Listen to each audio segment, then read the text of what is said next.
नमस्कार दोस्तों, मेरा नाम है संदीप राज और ये स्वागत है आपका टारगेट फॉर आईक्यू में। तो आज के इस लेक्चर में हम जानेंगे कंपनी लॉ के बारे में। ये कंपनी लॉ क्या है और इसके टाइप्स क्या हैं और इसका इंट्रोडक्शन जानेंगे विद हेल्प ऑफ एमसीक्यूज, जिससे कि आपका कॉन्सेप्ट बिल्कुल क्लियर हो जाए। और दोस्तों, अगर आप चाहते हैं कि मैं इन टॉपिक्स पर, लॉ टॉपिक्स पर एक डिटेल वीडियो लेकर के आऊँ, तो उसके लिए आप कमेंट करिए, कमेंट में बताइए कि आप चाहते हैं, तो मैं आपके लिए इन टॉपिक्स पर वीडियोज़ लेके आऊँगा। अभी आप इस कॉन्सेप्ट को समझिए विद हेल्प ऑफ एमसीक्यू। तो चलिए स्टार्ट करते हैं। व्हाट इज़ कंपनी, यानी कंपनी क्या है? तो company is an association of person who contribute money और money is worth to common stock और एम्प्लॉयड इन सम ट्रेड और business and who share the profit and loss arising there from. इसका मतलब ये है कि कंपनी, सिंपल सी बात में अगर हम कहें तो ये ग्रुप ऑफ पर्सन है, कई लोगों का समूह है जो अपना मनी या फिर मनी के समान मूल्य का कुछ स्टॉक जो है वो कंट्रीब्यूट करते हैं और उसमें अपना एम्प्लॉयमेंट देते हैं किसी ट्रेड में या किसी बिजनेस में, और उसका जो प्रॉफिट और लॉस होता है उसको साथ साथ शेयर करते हैं। तो सिंपल सी भाषा में ये कंपनी होती है। The common stock so contributed is denoted in money, यानी कि ये मनी में डिनोट किया जाता है। And is capital of the company, यानी कि जो लोग मिलकर के कॉमन स्टॉक लगाते हैं, जितना पैसा लगाते हैं सब पर्सन मिल के, तो उसको हम कैपिटल कहते हैं। The person who contribute to it और to whom it pertains are members, यानी जो कंट्रीब्यूट करता है उसको मेंबर्स कहते हैं। मेंबर जितने प्रोपोर्शन ऑफ कैपिटल के लिए एंटाइटल होता है वो उसका होता है शेयर, और ये शेयर हमेशा ट्रांसफरेबल होते हैं। ऑल दो जो राइट ट्रांसफ़र है, राइट टू ट्रांसफ़र, ये मोर और लेस रिस्ट्रिक्टेड है, यानी कि ये कहीं कहीं क्या है, रिस्ट्रिक्टेड है, लेकिन फिर भी ये हमेशा ट्रांसफरेबल होते हैं शेयर्स। चलिए जानते हैं अब एमसीक्यूज़ के माध्यम से। तो फर्स्ट क्वेश्चन हमारा है, a corporation is an artificial being, invisible, intangible, existing only in contemplation of the law, यानी कि ये कॉरपोरेशन यानी कंपनी एक बनावटी है, कुछ काल्पनिक है, जो कि इनविजिबल है, इंटेंजिबल है, और वो एग्जिस्ट करता है केवल लॉ के अंडर। तो ऐसा किसने कहा था?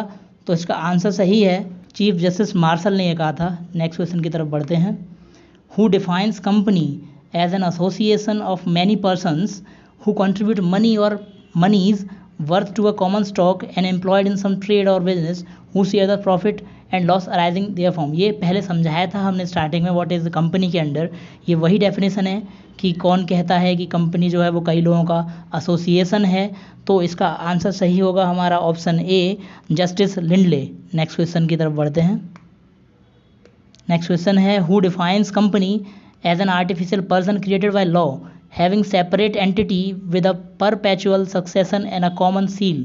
तो किसने डिफाइन किया था कंपनी को? एक आर्टिफिशियल पर्सन जो कि लॉ के द्वारा क्रिएट किया गया है और उसकी सेपरेट एंटिटी है और परपेचुअल सक्सेशन है, उसका कॉमन सील है। तो इसका आंसर सही होगा option D, professor Haney. Next question की तरफ बढ़ते हैं। नेक्स्ट क्वेश्चन है, the word company is generally synonymous with. तो इसका ऑप्शन सही होगा option A, corporation. Next question की तरफ बढ़ते हैं। A company is created when it is registered under. तो इसका आंसर है, कंपनी कब बनती है? जब ये रजिस्टर्ड होती है किसके अंडर? तो आंसर ये कंपनीज एक्ट, ये कंपनीज एक्ट है 1956 में आया था। इसके अंडर जब रजिस्टर्ड होती कंपनी तो उसे बोलते हैं हम रजिस्टर्ड कंपनी।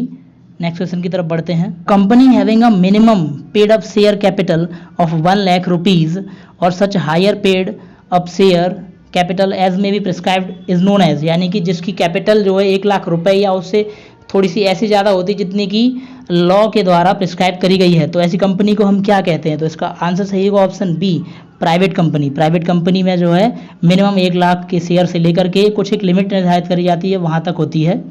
चलिए नेक्स्ट क्वेश्चन की तरफ बढ़ते हैं। 7th question is, what should be the minimum number of person to form a public company. तो इसका आंसर सही है ऑप्शन डी, यह होगा 7 पर्सन। नेक्स्ट क्वेश्चन की तरफ बढ़ते हैं हम। Public company whose paid up share capital does not exceed 50 lakh rupees or such higher amount as may be prescribed which can not be more than 5 crore rupees is known as, यानी कि ये company जिसका paid up share capital होता है 50 लाख और 5 करोड़ के बीच में, तो ऐसी कंपनी को हम क्या कहते हैं? तो इसका आंसर सही है option C, small company. Next question की तरफ बढ़ते हैं। A company having the liability of its members limited by the memorandum to such amount as the members may respectively undertake to contribute to the assets of the company in the event of its being wound up is known as। इसका मतलब है कि ये company के जो members हैं उसकी liability limited होती है एक मेमोरेंडम से, जो कि उस अमाउंट तक होती है, यानी कि लायबिलिटी जो लिमिटेड है वो उस अमाउंट तक है जिस अमाउंट तक कंपनी के वाइंड अप प्रोसेस में, यानी कि वाइंड अप मतलब होता है कंपनी का बंद होना। जब कंपनी को बंद होना है, डिसॉल्व होना है, तब वो जो प्रोसेस होगा उसमें जो मेंबर्स होंगे वो कितना कंट्रीब्यूट करेंगे, जितना वो कंट्रीब्यूट करेंगे उतना उसके मेंबर्स की लायबिलिटी होगी। तो यह इस तरह की कंपनी को क्या कहा जाता है? तो इसका आंसर सही है option B, company limited by guarantee. Next question की तरफ बढ़ते हैं।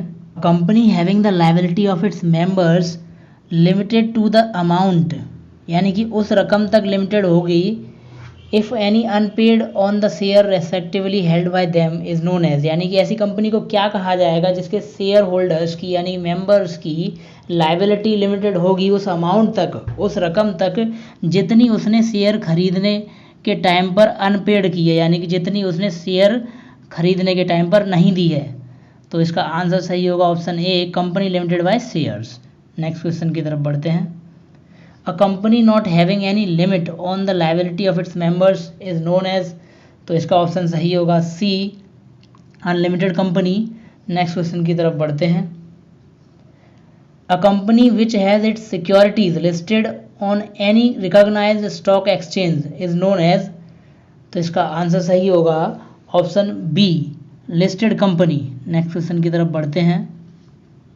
A company in which other company has a significant influence, यानी कि एक कंपनी जिसमें दूसरी कंपनी का महत्वपूर्ण प्रभाव है, what which is not a subsidiary company of the company having such influence and includes a joint venture company is known as, यानी ऐसी कंपनी को क्या कहते हैं जिस पर किसी दूसरी कंपनी का सिग्निफिकेंट इन्फ्लुएंस होता है, लेकिन जिस कंपनी का इन्फ्लुएंस यानी कि प्रभाव होता है उसकी वह कंपनी सब्सिडियरी कंपनी नहीं होती है। तो इसका आंसर होगा ऑप्शन सही है A, associate company. Next question की तरफ बढ़ते हैं।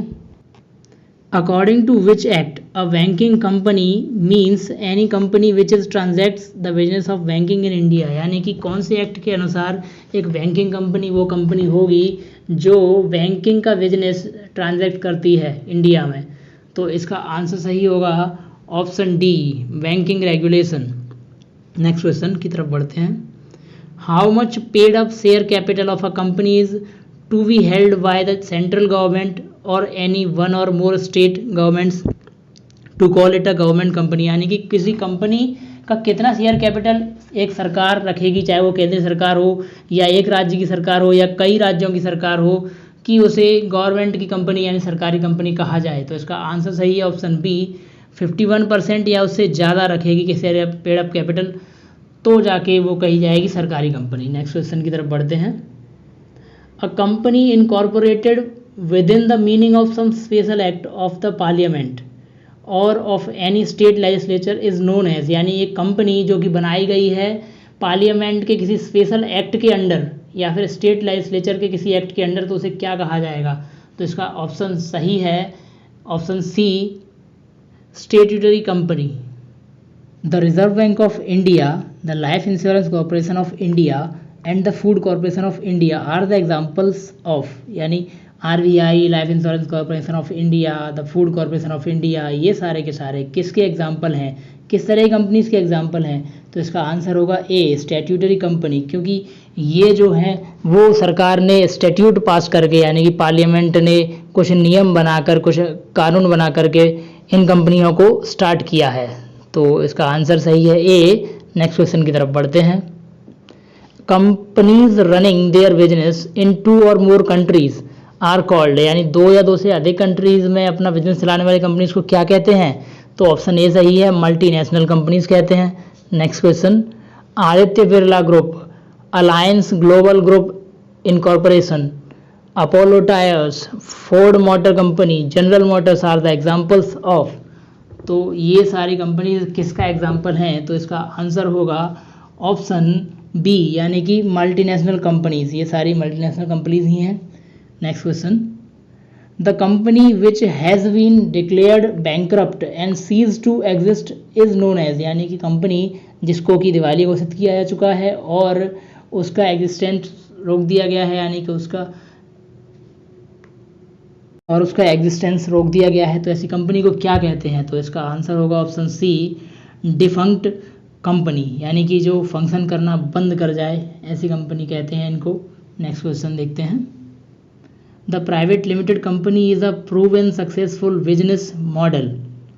The business owners hold all shares of the company privately, shareholders may operate the business themselves or hire directors to manage the company on their behalf. Who said so, यानी कि ऐसा किसने कहा था कि प्राइवेट लिमिटेड कंपनी एक successful business model है? ऐसा प्रूव हो चुका है। बिजनेस ओनर्स होते हैं वो सारे के सारे शेयर्स प्राइवेटली यानी खुद रखते हैं, शेयर होल्डर्स ऑपरेट करते हैं बिजनेस को खुद अपने द्वारा, और वो हायर करते हैं डायरेक्टर्स को कंपनी के मैनेज करने के लिए, उनके बिहाफ पर कंपनी को मैनेज करने के लिए। ऐसा किसने कहा था? तो इसका आंसर सही है ऑप्शन डी, यानी कि डैना ग्रिफिन ने कहा था यह। नेक्स्ट क्वेश्चन देख लेते हैं।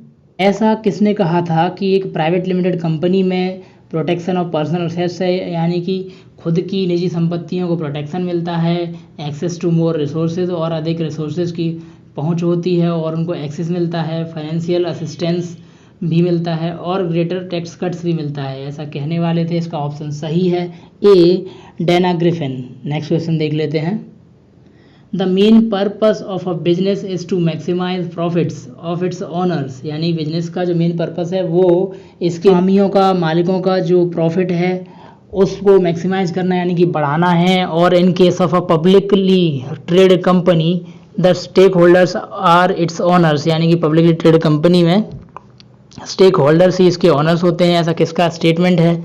तो इसका आंसर सही ऑप्शन डी, मिल्टन फ्रेडमैन का। नेक्स्ट क्वेश्चन देख लेते हैं।